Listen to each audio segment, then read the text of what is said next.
Welcome again, everyone. We are almost done. Everyone's match day one at AFCON 23 and 20 in the year 2024. This is Africans. We have JD repping the WeMax football here, and we're going to talk about everything we've learned after we've seen every team play one match. Right now, throughout the game, we also do have, in case anyone is keeping an eye and watching it, Congo and Zambia are still drawn. We're up at about the 63rd minute right now, still drawn at 1-1. A bit of a howler left in for Zambia to score, and then Yohan Wissa scoring in the 27th minute for the Republic of Congo. So that game is still at 1-1. I'll try to keep you guys abreast as we go through, but we wanted to spend this time just to watch and talk about the games that we saw and who has impressed, who is surprising. What are the things that stood out to us here? JD, welcome back. Another joint stream. I will save your money for a later day. Don't worry. But how are you doing today? And how are you enjoying Um, AFCON so far? I have not gotten to watch everyone live, but I had to go back and watch games due to my situation. Obviously, everything Hmm. kind of jumped down, kid's birthday and everything, so I had to be doing a lot of Yes. things. Yes, but I'm pretty much entertained. The competition, the Thai competition, I never expected it to look that way. I saw that Namibia destroyed, not destroyed, the wrong word, but won against Tunisia when I had Tunisia winning Hmm. the entire group. So all of those things just helped me to do more analysis work on it, and that is the good thing, because definitely Africa is packed with talent, and obviously everyone trying to make an impact, which is very very much important at all times. So I like what I saw so far. No, that's true. And I think this is the thing with AFCON. There is always a surprise at AFCON. It doesn't matter. Someone is going to get got. And every tournament we see a team on paper for paper value. We look at them and say, oh, well, they'll be fine. And then we see them play and then we realize, oh, no, this is AFCON. And I always bring up Zambia in 2012. We saw Madagascar 6 years ago, I think it was. There's always a team that we're not paying attention to, and they come out and go on a nice deep run in this tournament. It's the tournament for chaos in the most positive way because all you need is just one break, and the teams will try to play themselves so evenly, whether they want to sit back or whether they want to try to really hit on the counter. It is the tournament for chaos, and this is why we love it, and it is a good time. So, the question we want to ask everyone who's coming into the chat, guys, firstly, welcome. Thank you for being here. We appreciate you guys being here. Which teams have surprised you at this year's AFCON so far after one game? And we can do it on a positive surprise and then a negative surprise. I have a feeling what people are going to say for a negative surprise. I've come prepared to bear my sins for this, and that's all right. But JD, we have this question as well. So we're going to go through a quick of a recap of the games that have happened so far. Before we do that, let's just hop into the chat. Hush Puppy, thank you for being here. We truly do appreciate seeing you guys here jumping into these lives where we talk about, again, there's more football than just CONCACAF. We're the Africans. We cover African football. Yes, we won't be the Africans. We didn't cover Canadian and African content. So we like it's nice to jump into different aspects and look at football around the world to kind of have a better scope and a better view of what's happening. So Hush Puppy, thanks for being here. We see you there. Omar Fowlin, always a good friend of the show. Thank you for being here. And Pastor, I'm surprised you are here. It is Wednesday. I thought you'd be prepping for Wednesday night prayer meeting or something. But regardless, I do appreciate you spending a little time with us here. And Float Management, thank you for being here. So again, if you haven't been following this tournament, guys, let's take a quick minute and look at the games that have happened. Jason, good to see you as well. So here are the games that have happened so far. These are the games that have happened today. We had Morocco, who beat Tanzania 3-0. But let's go back to the beginning of the results and scroll up and show you what happened so far. We had our opening match. Ivory Coast defeated Guinea-Bissau 2-0. And then Nigeria and Equatorial Guinea, they had a 1-1 draw. In an interesting match in Group B, we had Cape Verde with, I think, one of the surprises early on, beating Ghana 2-1. And then Egypt and Mozambique coming to a draw. Mozambique almost escaping with the win, but Egypt getting the penalty in the final moments of additional time. In Group C, we have Senegal beating the Gambia by a score of 3-0. And then Cameroon escaping Guinea thanks to some questionable calls, I would say. I think the red card was not deserved there. In Group D, Burkina Faso defeating Mauritania by a score of 1-0, and then Angola and Algeria drawing out as well. And then in Group E, we have Mali and Namibia victors, with Namibia over Tunisia and Mali winning over South Africa 2-0. And then Group F is where we are here. We saw earlier today Morocco beating Tanzania, and we're seeing Congo and Zambia going off right now. We'll keep you abreast of the score there. We are in the 67th minute, and that game is still knotted up at 1-1. JD, when you look at this slate of games, what has stood out to you, whether that's style of play, whether that's just players who've been able to really go through? What has stood out for you so far for AFCON this year? What have stood out so far? I thought you asked me a first question. I wanted to answer that. Like, what was the big shocker? I wanted to start there, and then I can go to the stood out part. All right. Yes. So let me Okay, well, well start then, there. well then, I'll switch it up for you, JD. So then, what was the No, shocker for you you, asked me. JD? Yes, yes. Let me speak. Let me speak. Yes, it was very, very tight. It's like four different results. Egypt versus Mozambique 2-2, Nigeria, Equatorial Guinea 1-1, and Hmm. Cape Verde 2, Ghana 1. Those three Hmm. results on the first day definitely have me puzzled. I have not really, because Egypt, I thought that Egypt did enough to easily win this game. Nigeria had enough clear chances to win that game.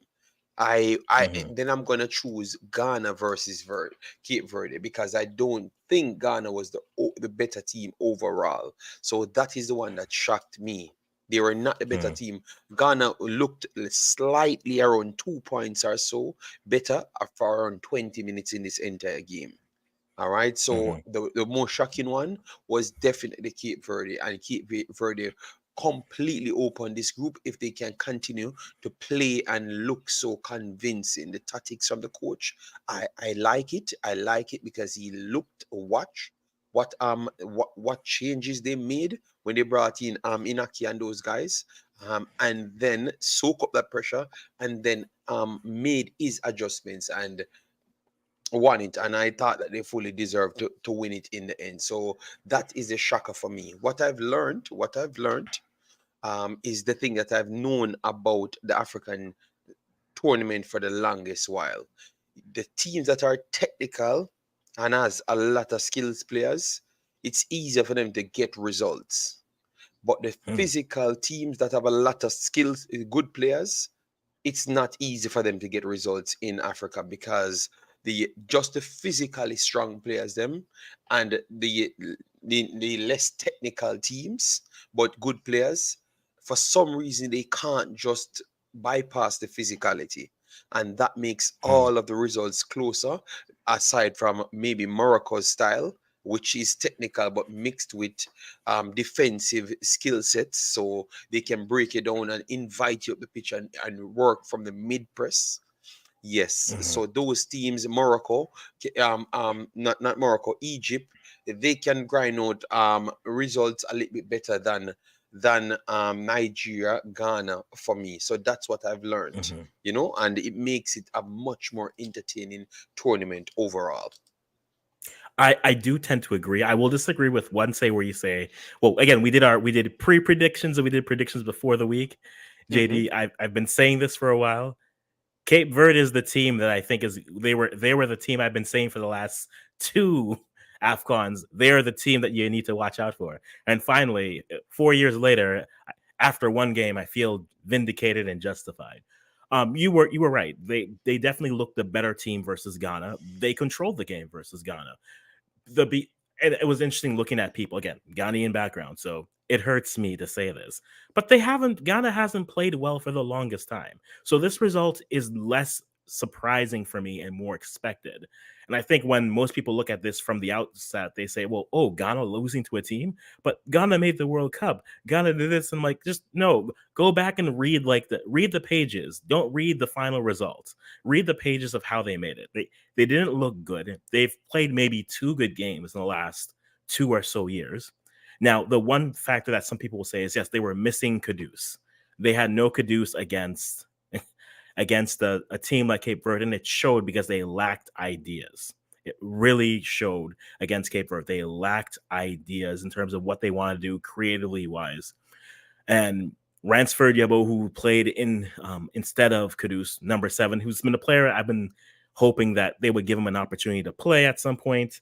He looked lost, and I don't know if that's. I don't necessarily blame him because at the end of the day, if you're a player and you've not been really trusted in big moments, and then you're then thrust into that position, you weren't eased into it. So it's like he struggled, but is it his fault that he struggled?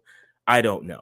But that's enough Ghana talk for the day. Ultimately, Cape Verde winning is less as a surprise for me because they've been a team that I've been seeing that's been growing and going through. So for me, that's less of a surprise. Namibia over Tunisia, that to me is my surprise result because on paper, no one really was expecting that. We even in our previews, we were literally like Namibia. Thank you for being here. Yes, yes. Enjoy Oh enjoy man. your. And for parts of this game, they were the better team. For chunks of that game, they were the better team on the pitch. And it should have been 2-0, minus an offside call here and there. But I think Namibia, to me, that's the result that is the most surprising. Ghana losing to Cape Verde, it was not a surprise based off the form that they've had. So I think that's not really move for it. And then the other game, which I think did you see the Algeria goal that was called off because of the offsides? Yes, yes, for Algeria. Yes, yes. Yeah, Algeria. if that goal goes through, I think Algeria takes that game. But once that came off, it just felt as if okay, there's a little bit of hope for that team, and Algeria kind of it felt like they took their foot off the gas a little bit. But for me, the biggest surprise is Namibia over Tunisia because no one could arguably have said this other than Namibians. Ironically, on our video, I had chopped it up and put it up. People were saying, I don't know, you should watch out for Namibia. They did hold Ghana to a 0-0 draw. And I was like, that says more about Ghana than it says about Namibia, but I agree. But Namibia is a team, I think they might be the team where we look and say they're in the quarters and we say, oh, why didn't we see this coming? Well, because again, at AFCON, paper status doesn't mean anything, right? Nigeria should have won their game by at least 2-3 goals, but chances have to be finished. And that's what it is. Unless you find those consistent players who can do it, I think ultimately that's what's going to go through. But let's go through some of these commentary people. We asked you again who surprised you in either a positive way or a negative way. We go through. Pastor, good to see you as well. Well, no, find us no mobile. We'll pray for that for you, Pastor. We have Omar Fallon saying Morocco. Yeah, I think they were methodical, says in the title, and their win. Morocco is one of those teams which they're very pragmatic.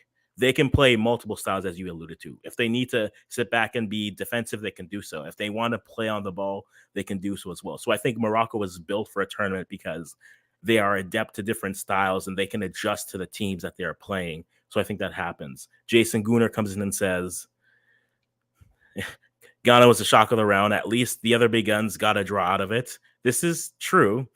And Ghana played for the draw and ended up backfiring for them. We'll see how they look against Egypt when they play them later on this week, which is they need a result there. Tedexer, good to see you as well.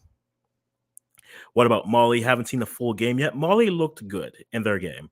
Mali versus South Africa, they looked like the better team, and it wasn't really close in that sense. Mali is a team that I was giving more credit to in their group because I felt that again we saw what they've done in the youth programs, and it's about getting that group now to play up to another level at the youth level. So at the national team level. So I think it'll be fun to see what they're able to do. And I do agree with you, Tedexter. Cape Verde has been improving over the years, doing a good job in their recruitment, both in the domestic leagues, but also finding those Portuguese dual nationals in Portugal and other leagues that come in and play. So I'm very much happy to see what they go. What was my prediction for Ghana versus Cape Verde? I said it would be similar to the Nigeria Guinea-Bissau game.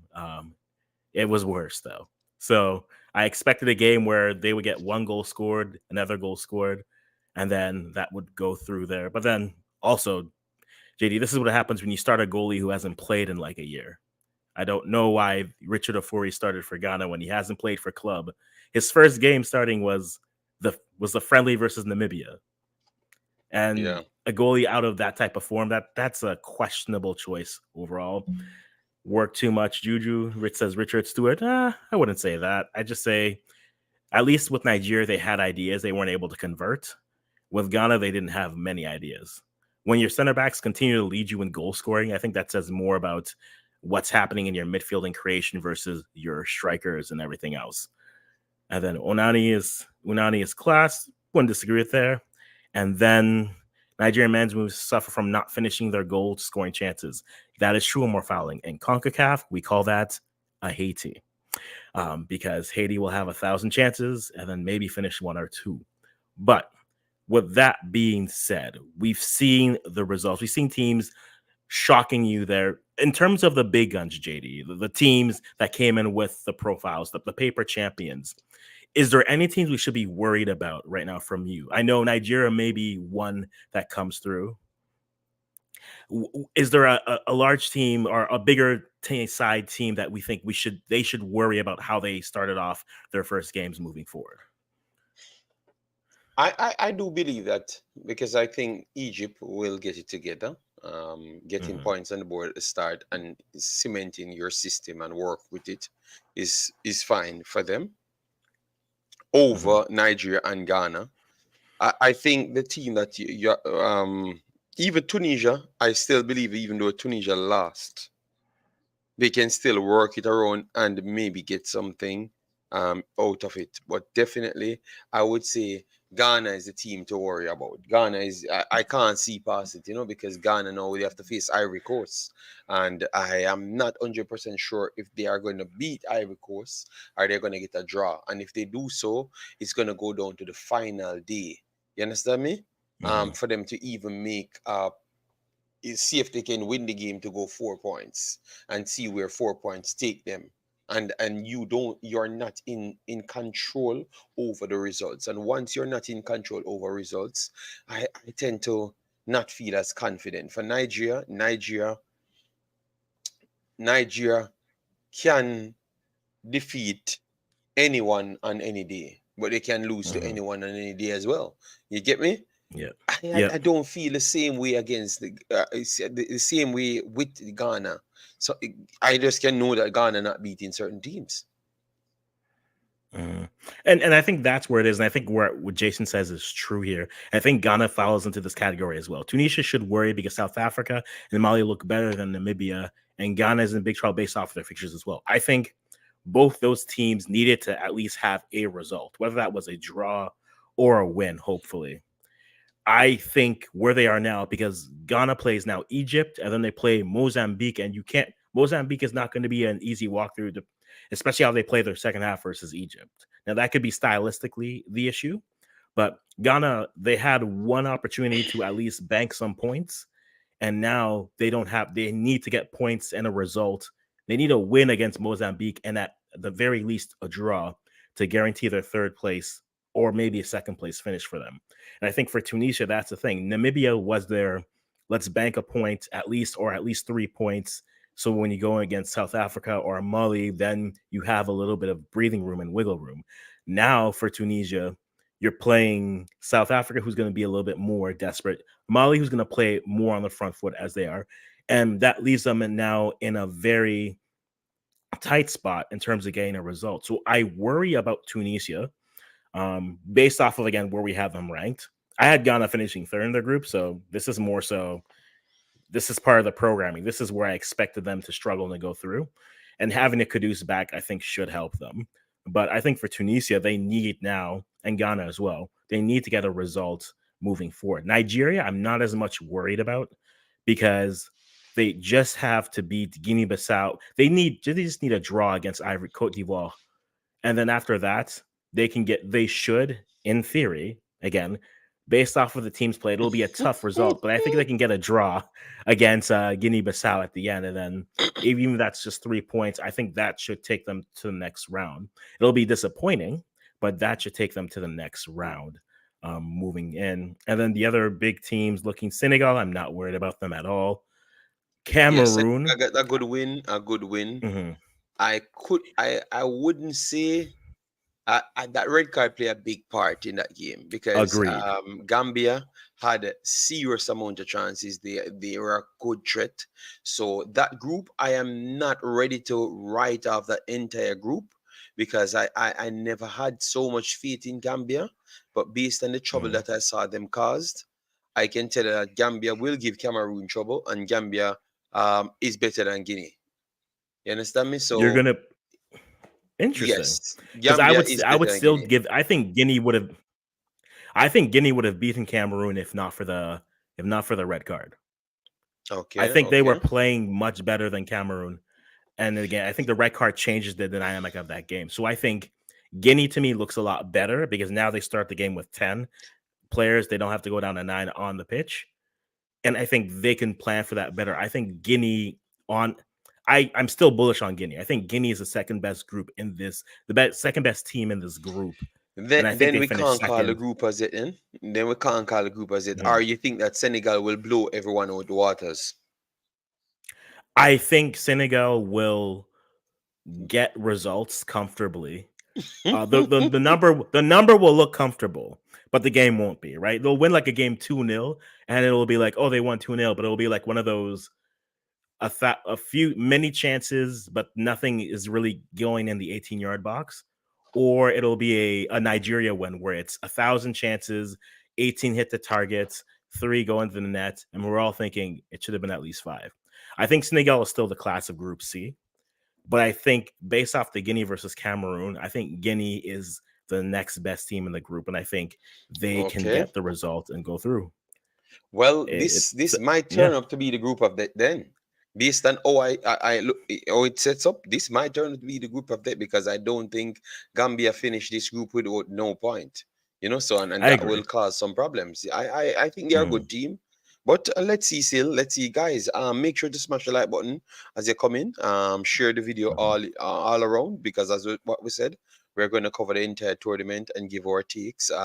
Straight through. Obviously, we have missed a few days to make up the numbers, but Africans was actually doing his thing, and I've shared those mhm. files because I was a little bit busy. So once I am not doing anything, just look in the community section, and you will see African's video, and you just click it right there and go over to his channel and subscribe to his channel over there as well. Yeah. Mhm. Yeah, I think ultimately because so Ghana plays Egypt tomorrow, and that'll be an interesting matchup. And then on Thursday, you have Gambia versus Guinea. I think that's a big game for Gambia to get anything and maybe stay in the running for that third place. I think Senegal versus Cameroon is very much. You want me to go through it? You want you to go through like make our predictions in the games? I think I think we can. I just wanted to just check a couple more teams here in their groups based how they looked. Again, Tunisia we already talked about. We're worried, and Morocco again. I'm not worried about them for this group. They were very comfortable versus Tanzania and DR Congo and Zambia. DR Congo should be up in this game, but it was one mistake that let them in. Again, this game is still tied in the 85th minute, and it's Mm-hmm. 1-1 for those two sides. I think DR Congo is the better team playing, but one bad mistake gave Zambia a goal, and then from Well, then that's how it's been football is. Yeah. If you can't score indeed, 15 times, the one you, bad mistake, that's all is needed. So, indeed, let me start with the big game: Nigeria versus Ivory Coast. yep, How are we looking at that? Because Ivory Coast, Nigeria, Ivory mm, Coast, 3 points already. Nigeria, a point. yes, But it should have been always been the battle of the group winners. So what you mhm. saw from the Nigeria game and the Ivory Coast game to make a decision, because I want to write it down here, so we can check it up after after the time. Oh, You, don't worry, you want JD. me to Everything go? I say Are is you are recorded. going? No, you No, battered me I'll go in the first. first set. Yes, Yeah, I'll you're go first. I training think secretly. I'll go first. I still think Ivory Coast takes this. I know the talent that Nigeria has is very well documented. And you can't go. We say this again, CONCACAF conversation. We say this about Haiti all the time. Eventually, they're going to score those chances. I don't know if Hmm. it's here, but I do think that Cote d'Ivoire, especially because they're playing at home, they'll have a full stadium behind. They'll have their fans, which is a big boost here. Or it's just stress. Who knows? I would say so. I think Cote d'Ivoire still takes this game. I think Cote d'Ivoire takes the group, but ultimately, I think this game goes in a draw, and I go my favorite draw numbers of 2-2. I think two Okay. two is how this game ends, a 2-2 draw. What say you, JD? All right. So for me, I am going to go a little bit different. I'm actually going to go, hear me out. Why I'm saying that? I'm going to go Nigeria winning. Let me explain to you why I think Nigeria could win, and these are the only ways I can have a slight faith in Nigeria. I Mhm, strongly believe that when teams can sit back against them and then counter them, they are not as strong. And they never went with Bassi. They never went with Samuel for reasons I mhm, don't know. I don't know if they were sick or something.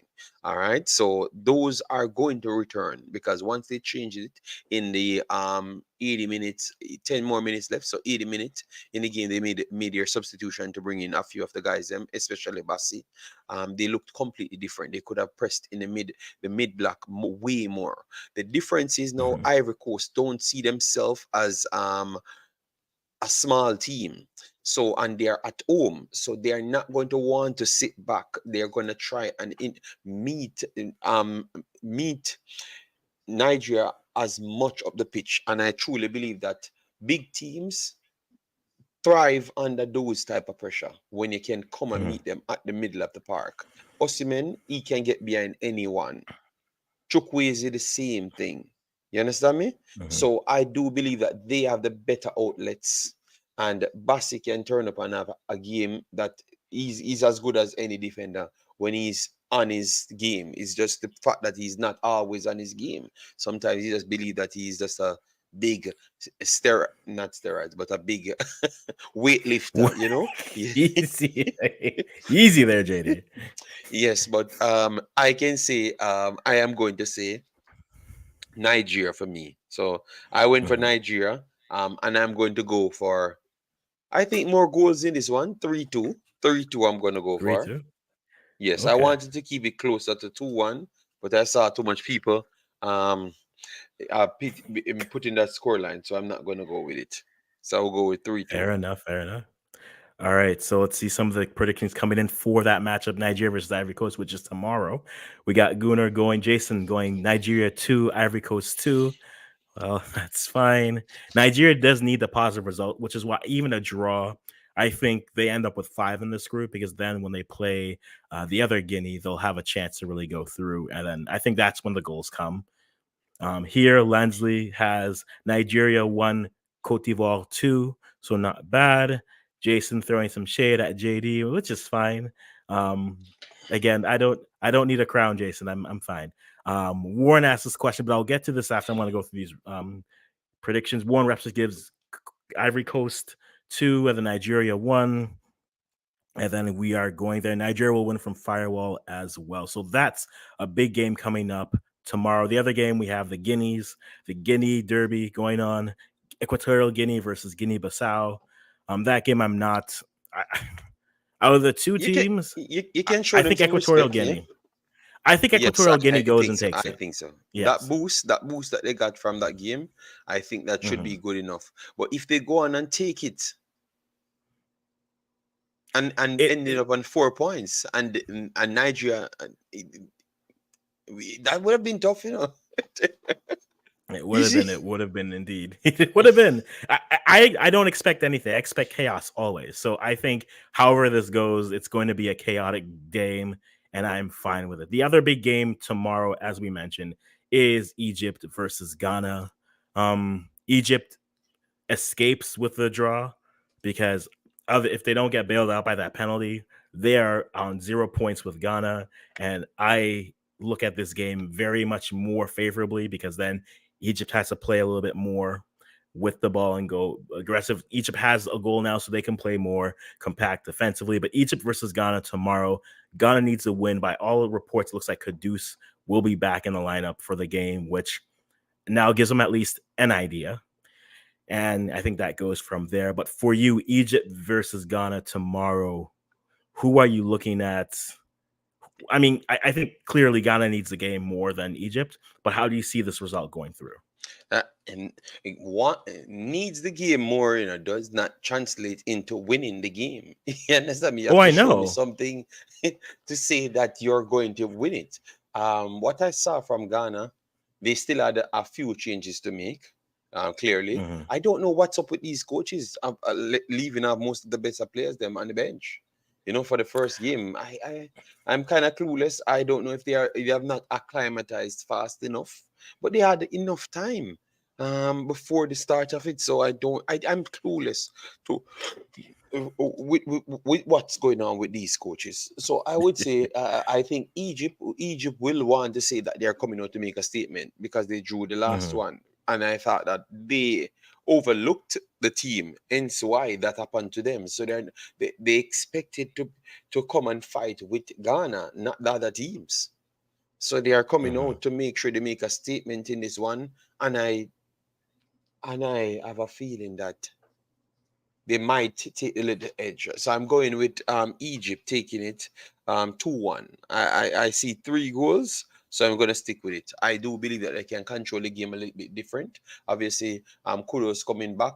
They can beat them off the counter. They have pace. Inaki have incredible Hmm. energy, but I Yeah, I'm not sure if Ghana passed the line of consistency as yet. You understand me? So I am not expecting much from Ghana in this one, but I would love for them to hmm, shock me because I always want Black Stars to do well. But agreed. I, JD, I I'm gonna struggle to see something from them.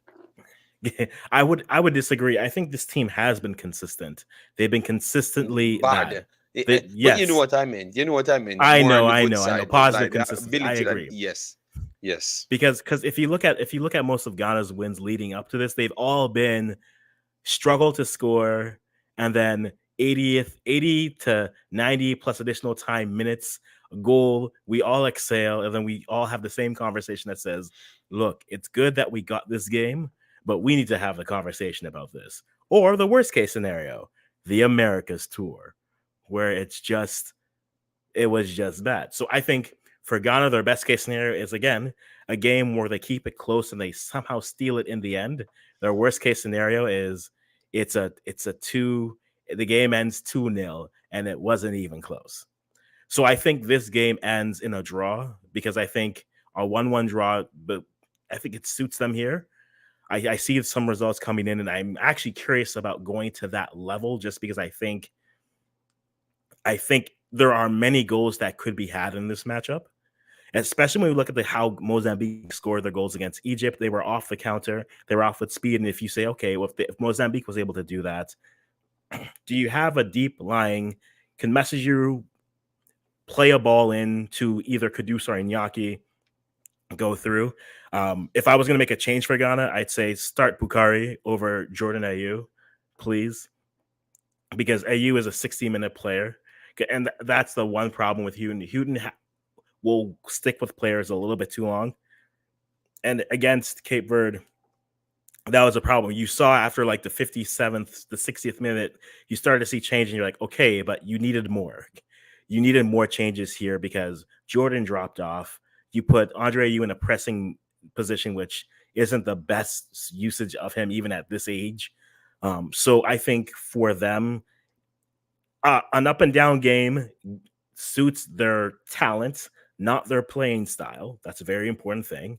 It suits their talent, not their playing style. Their playing style is very much more defensive style and trying to hit you on the counter. So I think if that's what they're going to do and they'll give up possession to Egypt, they can get counter opportunities. But the defense was a little bit worrisome in terms of the opportunities they were giving up. They also need to make a change in goal for me. Richard Ofori, look, I get it. You have seniority, but I need minutes, and you have none in the last year. So Anti Ziggy, I put him in. Jojo Walcott, I don't care any of those two. Put them in, and let's see what they can do in this game because Ofori left a lot more to be desired. And the thing watching him was he was hesitant. The times where he was always stuck in that mid position as a goalkeeper. We didn't fully commit to going out for the ball or didn't fully commit to stay back, and that left him in some interesting situations. He made great saves ultimately, but I still think they have Salah who's playing at least well. Kudus will be on the pitch for the first time, so he'll be excited to get on the pitch. Best case for Ghana, they win this 1-0 in a hard fought game. Realistically, I think a high scoring draw is probably where it's going to go. So I'm going to go with what I realistically think will happen, and I'll go again a 2-2 draw. Not because I like 2-2 draws, but because I think this is the most realistic outcome for Ghana versus Egypt. It's either a 1-0 win for either team or a high scoring draw based off the chances that will be created.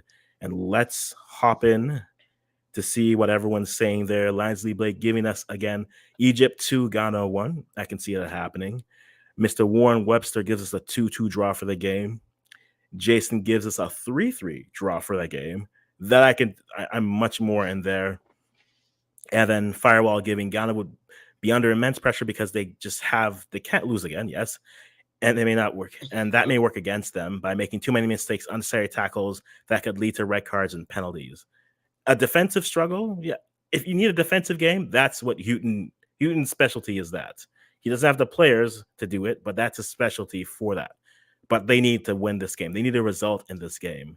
The problem is, I feel like they're gonna get to 1-1 and then be content with the draw, right? And Houghton is that person. If he starts IU, he only puts in Bukhari if he's chasing the game. If not, he'll try to ride out Jordan Ayew as much as possible. And I think that's a mistake, especially in a game where you're going. The other thing for Ghana, they need to make a change at right back. He was getting cooked. He doesn't have the pay. He's another player who is why did I just forget his name? The right back who played the professor, his name is. But I think Ghana needs to make a lot of changes in their lineup to have a chance, because I would not want to see Mohamed Salah running up against a 34-year-old right back who doesn't have the foot speed anymore to go up and down. And Gideon Mensah as well didn't have his best game, but he's the best option they have. So I think for Ghana, make changes in their lineup, and their best case scenario is getting a win. Yes, Adoy. I want to say Dennis Adoy is the name, because now it's coming back to me. Dennis is not. This is a. I hate to say it this way, but this is a young man's game. And unless you're going to play him further up, which is the other thing I would suggest for Ghana to do, play a back three, bring on Amarte, and then have Jiku, Salisu, and Amarte as your back three. That way you put your fullbacks into that wing back role and play a back three. That would suit them much better than going in the back four and then leaving Adoy exposed on that side, because then the flanks were something that could be easily exploited. But I'm going to stop going up and down with Ghana and going back and forth with that, because we can make this a Ghana recap. I don't mind doing that, but we're here to talk about AFCON. This is not a Black Stars recap here. Mm-hmm. He was there. Yes, that's true. Dennis Adoy is the name. And then, so those are the big games coming up for tomorrow. And then we have other matchups coming up on Friday. We have Senegal versus Cameroon. JD, I know you're excited for that matchup. I, for one, am comfortable with that matchup because I think Senegal takes it a little bit comfortably. Senegal, So, Cameroon. yes, indeed. Senegal, Cameroon, guys, coming up on Friday. Let us know your predictions for that game. Then you have Guinea versus the Gambia. I think that's, again, we said it earlier. Gambia needs to get a result in that matchup. But in terms of what you saw from Senegal, I want to kind of focus on them a little bit. Are they right now the team to beat for this tournament? Or did Morocco do enough today to say it's one of those two teams? I want to say that Morocco have proven themselves to be a true, maybe slightly ahead of Senegal. Senegal Mm-hmm. does have, I think both of them, I would put both of them on equal footing here. But I like Morocco a little bit more than Senegal. Mm.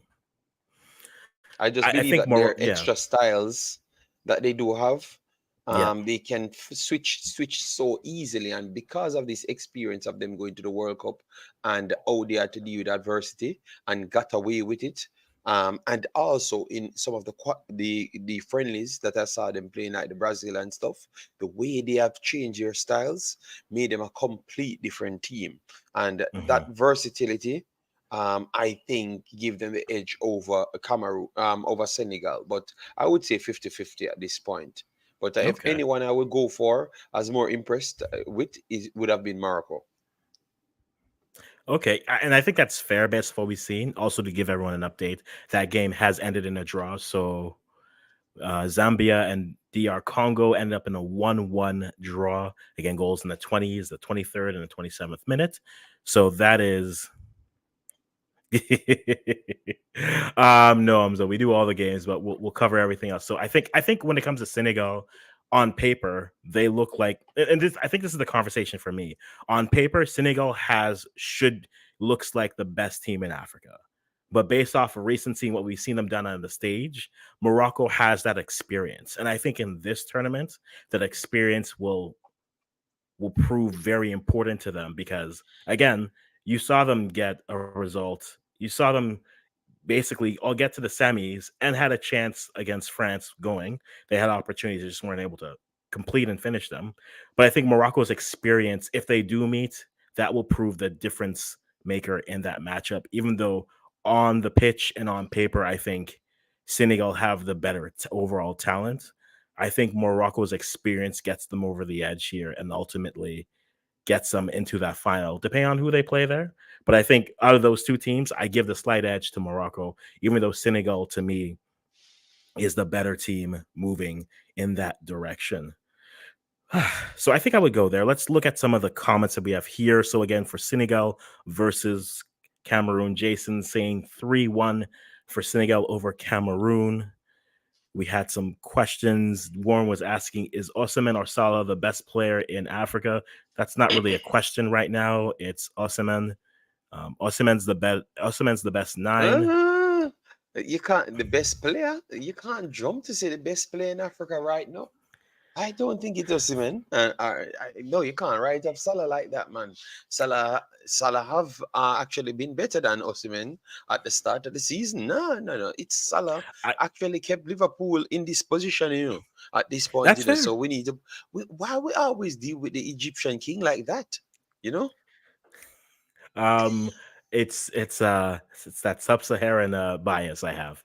But I don't I have no issue with someone saying Salah's the best player. For me, my preference would be Osimhen. But if you told me but Salah is better, I won't fight you on that.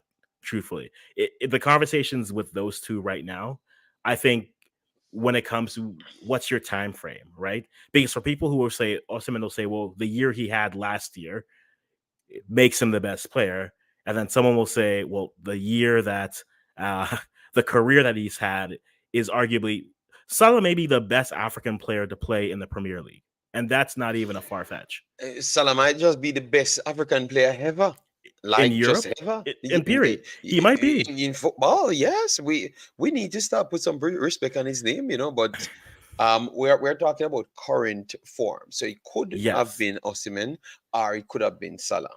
Or you could Mhm. have said Boniface. Boniface won a 50 million team of the month, award, or player of the Mhm. month award. So Boniface have had a wonderful time. Gift Orban, obviously the Belgian league is a little bit poorer, and he's not on the Mhm. same tier as before. So yeah, my boy at AC Milan is doing well. So you have a lot of players doing well. So Mhm. at this point, we'd have to draft up guys, because remember Akimi and all of them, they're still playing.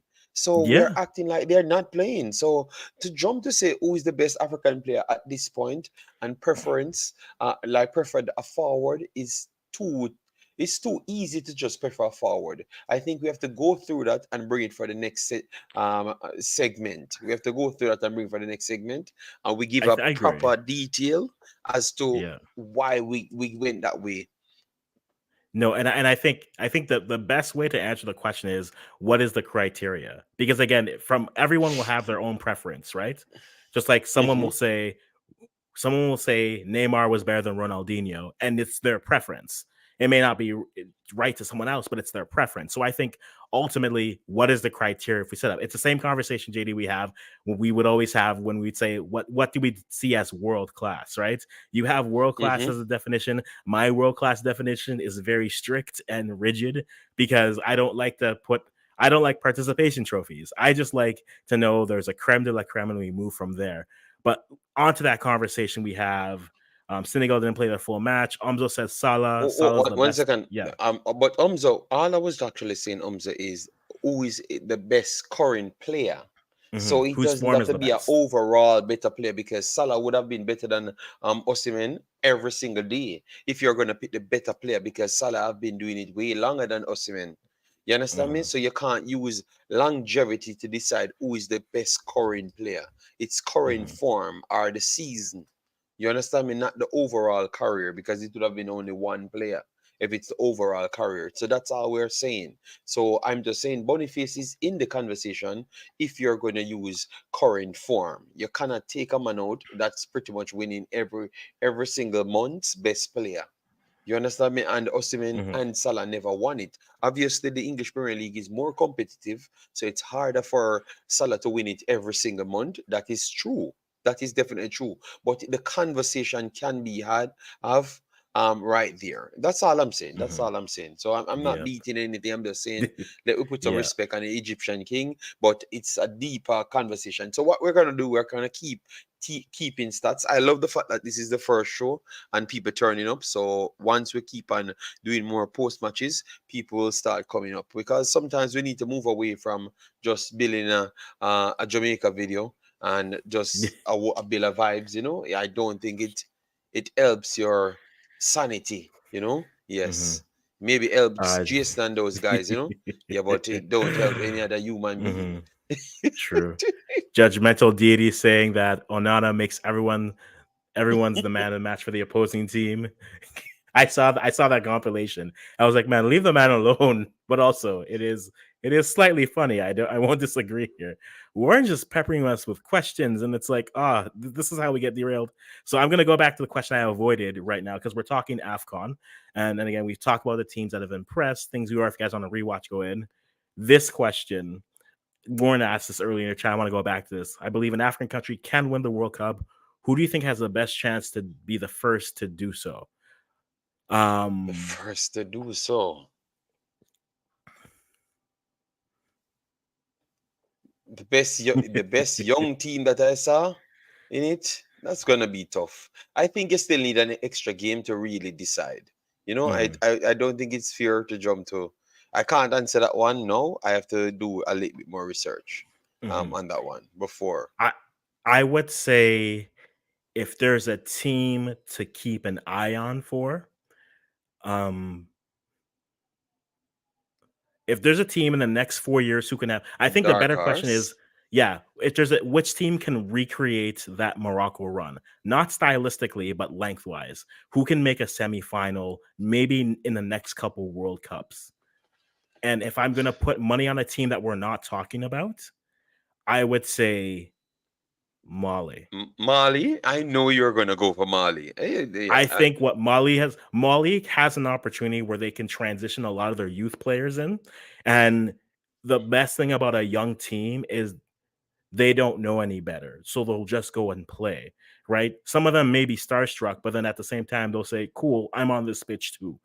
So what we've seen from them at the youth level coming forth, like you could put the Gambia in a little bit further, but they need another wave of players as well. And there's nothing there. Mali to me, and I'll make a Ghana reference here because Mali hasn't made that World Cup, so it's hard to go push it there. But I think Mali, in terms of how their team looks now, and then the wave of players coming up, it reminds me of 2008 to 2000 and No, it's one Omzo. Omzo is yeah, so no, I'm is so. so. Oh God. But you can't say uh the guy's take is terrible. Just wait until the time comes because you will see. And Mali I does look better than mhm. most of the younger core and the younger core teams. But at the same time, you could see that they have things to inject in as well. Hmm. I thought you could have said Gambia as well, you know, because Um, remember, you have a lot of them turning into the 2020 as well, you know. So Gambia team is going to be good within the next 2.5 years, you know, solid, good, you know. So I think you're sleeping on Gambia, you know. I don't know what Gambia did to you, you know. Gambia has a personal reason why I won't give them their love yet, and it's a very co-host specific reason. But I think for me, if it's not in the top teams, and that's why I said that's why I made the preface: teams that aren't the big teams, not your Nigerias, not your Moroccos, not your Ghanas, not your Senegals, not those teams, not even you'll throw in Egypt there. Outside of those five teams, I would say the best bet for that would be Mali right now, based off of what's they've done. But again, I could be wrong. And again, it's a prediction. I'm not going to be right on those all the time, and I'm fine with being wrong. I won't lose any sleep about being wrong on it. But I think I like how Mali has looked, and that's how it is. And Caleb, I see you. Thank you for reminding me of my pain and my sorrows. Of yes, Frankie Frederick's crew is a good crew. The Drew against the powerhouse Ghana. Look, I've said this already. That says more about Ghana than it says about Namibia. Namibia definitely got deserved that result, but Namibia is going to do well in this tournament. They probably go on that long run based off of one game. But Namibia could be an interesting team to watch. But I think he goes, and then Mali will finish behind Ghana in the group. Although Mali plays physically like Ghana in 2010, and that's what I mean. They are the team in terms of their youth teams going up into their national team. They remind me the most of that Ghana 2008 to 2012 range, where they just said, "We'll take the core of the U20 team, we'll take the core of our 2006 team, and we'll just throw them together and find a coach and go." And I think Mali has the opportunity to do that. I think Mali probably makes this World Cup, maybe on either in topping their group or um, behind in the intercontinental playoff. But I think Mali is a team for me is my don't sleep on for the next two cycles of World Cups, because I think they'll have some age, or they'll have a lot of potential wonder kids that all flame out. It's the reality with the sport, right? For every team that has a great wonder kid, there's another kid who was supposed to be a great thing that we're seeing interviews about him at the age 30 saying, "I was supposed to be the next person." It's the reality sometimes in football. Where you go, your next the right move is better than the biggest move. So with these young players, it's getting them into the right club situations where they can grow, academies where they can go, so that it goes. Not everyone is going to go to a But big but side. but Yeah. Afghans, they're getting there, you know, because majority Yeah. of these guys, from youth 17s, they're getting to those big clubs, the Bayern Munich, the Chelseas, they're getting to all those clubs, and with the rules changing in England, it's definitely helping. All right, so I do believe that most of these teams are going to be challenging for the upcoming Hmm. World Cup. As you saw, Nigeria started off terrible as well, but that's for another one because we're already out of time, you know. That So is true. that's another one. Yeah, 1 hour Indeed. passed very fast. It So does. are we going to do a next one tomorrow? Because we have should we do two back-to-back games? One 6 o'clock for Nigeria, and then one after for Gambia. No, for Ghana. You're up for that, Um, or you're gonna be busy? I will probably be busy, but we can definitely do a recap afterwards, and I Okay, can so either that means yeah, I have to do two watch alongs and then you will come in and we do our same recap. So this is going to be pretty yes, much the nightly recaps then at this time. All yes, right. I we'll do like it. I that. like it. I like it. I like it. So guys, please subscribe to African's channel. Let we get it to 1,000. All right. And definitely remember, if we're gonna do this as a nightly, I know that this is just something that came straight on you. But a lot of you guys turn up and I'm happy with that. Just to show case that you guys are watching. You know, I like to see I am doing something that I like and you guys Mhm. turn up to support it. I do respect that, you know. Indeed, indeed. Thank you, Jason, for letting us know. I will be in the Discord, either lamenting goals against or Yes, laughing for I goals know, I for. know. People, So, yeah, so people if will turn anyone up. needs to find me, if anyone needs to check on me, if Salah has a hat trick in the first 20 minutes, I'll be in the Discord laughing or lamenting. And if Kudus has a hat trick in the first 10 minutes, I will be sitting there saying, it's not good going for to go him. that way. It's not going to I go said that I way. will be there. I'll be in the Discord, okay? I will be in the Discord. Oh man, but still, guys, thank you for stopping by. Again, Morocco got their victory today. I think they will have that experience factor to move on. Senegal, I think on paper look better, but I think the experience in the World Cup ultimately gets them through. But we've played one game. And guys, if on their watch along, tell me who has impressed you, who has surprised you both positively and negatively. And we will be back here tomorrow for another recap of what we saw today. And looking forward to it, guys. Thanks for stopping by. Until next time, I've been Akwesi from the Africans. That has been JD from We Max It, and bye-bye for now.